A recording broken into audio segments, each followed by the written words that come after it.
انا مش عايز ابقى رجل اعمال ولا حاجه. انا عاوز الفلوس عشان البت اللي صبرت عليها سنين، لا مؤاخذه يعني في الكلمه. ليه لا مؤاخذه؟ هي صبرت على ايه بالظبط؟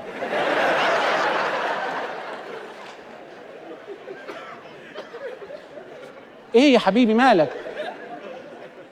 ينفع ما اجاوبش؟ لا ما تقرفناش، خلاص روح. اوكي انت حبيبي تعالى، انت سابقنا. ما انتوا ثلاثه، تعالى. بتشاور على ايه؟ انا شغال موظف في الارشيف وخاطب زميلتي في الشغل. ابوها بقى رئيس قسم التجديد والمعايره.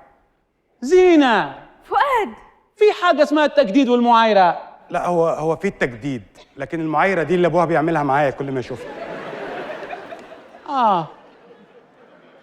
هو انا ممكن اعيط في البرنامج عادي؟ طبعا، ده بيعمل مشاهدات هبل. نطلع لك فاصل ولا تعيط هنا؟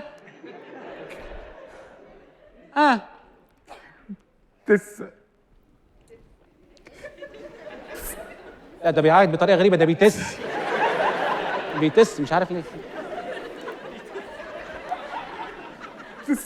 تس ايه يا حبيبي؟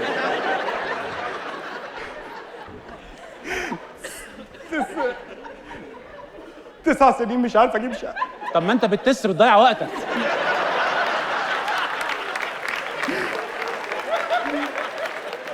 اقعد حوش. دغ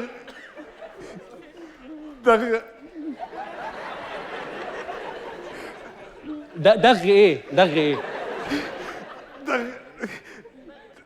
ده غير طلبات اهل العروسه، انت مش متخيل. بت ايه؟ ايه؟ بتحبها يا محسن؟ ايه ده؟ لا لا لا لا ايه يا ولد؟ ليه ده حساس قوي. ايه يا استاذ فؤاد؟ حساس قوي بيجري. ايه يا استاذ فؤاد؟ ليه يا حبيبي مالك؟ ايه انا ما كلمة محسن دي وحشة؟ ايوه انا اسمي خالد حضرتك. خالد، سوري معلش. طيب بس انا عايز اتجوز زي باقي المخاليق. طيب زي باقي يعني انت بتتجوز وخلاص، تبقى ايه الفرق ما بينك وبين الشمبانزي مثلا؟ الشمبانزي ممكن يكون اقل شويه. ايه لا ده؟ لا لا لا لا لا لا لا لا ولد يا أستاذ فؤاد حساس بعد. قوي. ليه كده؟ حرام عليك. خد لي ضيقات بقى، دي بتشتغل. قارصين عليك في الطلبات جامد قوي. بس انا لسه كنت بتكلم في التليفون مع خطيبتي جوه قبل الشغل. لا يا استاذ فؤاد بقى.